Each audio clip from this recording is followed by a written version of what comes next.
Hey guys, இன்றைக்கி இன்னொரு அமானுஷமான மர்மமான ஒரு கிணறை பற்றி தான் பார்க்க போகிறோம். அதோட பேர் தான் சாத் கபார்.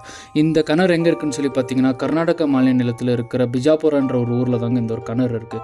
இங்கே அப்படி என்ன தான் ஆச்சுன்னு சொல்லி பார்த்தீங்கன்னா, ஒரு படை தளபதியான அப்சல் கான் அவரோட 60 மனைவிகளுமே கொடூரமான முறையில் கிணத்துக்குள்ளே தள்ளி கொன்னுடுறாங்க. அவங்களோட இறப்புக்கு அப்புறமா அந்த கிணறு வழியாக போகிறவங்க இல்லை அந்த இடத்த சுற்றி முற்றி இருக்கிறவங்க எல்லாருக்குமே அவங்களோட அலற சத்தமோ அழுகிற சத்தமோ எல்லாமே விசித்திரமாக கேட்குது. அது மட்டும் இல்லாமல் அங்கே அவங்களோட ஆவிகளோட நடமாட்டமும் இருக்கிறத நிறைய பேர் சொல்லியிருக்காங்க.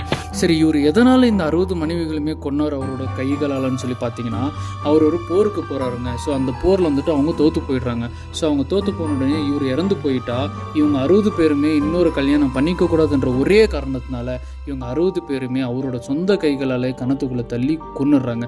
அதில் ஒரு 2 பேர் அந்த கணத்துலேருந்து வெளியே தப்பிச்சு போக பார்க்கும்போது அவர் படை தளபதியாக இருந்ததுனால அவரோட படை வீரர்களே அவங்கள துரத்தி போய் கொன்று முடிச்சிடுறாங்க. அவங்கள திருப்பி கொண்டு வந்து அதே கணத்துக்குள்ளேயும் போட்டுறாங்க. உங்களுக்கு இந்த ஒரு வீடியோ பிடிச்சிருந்தா என்னோட சேனலை மறக்காமல் சப்ஸ்கிரைப் பண்ணி விட்ருங்க, லைக் பண்ணி விட்ருங்க, ஷேர் பண்ணி விட்ருங்க. அது மட்டும் இல்லாமல் அந்த பெல் பட்டனை தட்டி விட்ருங்க கைஸ்.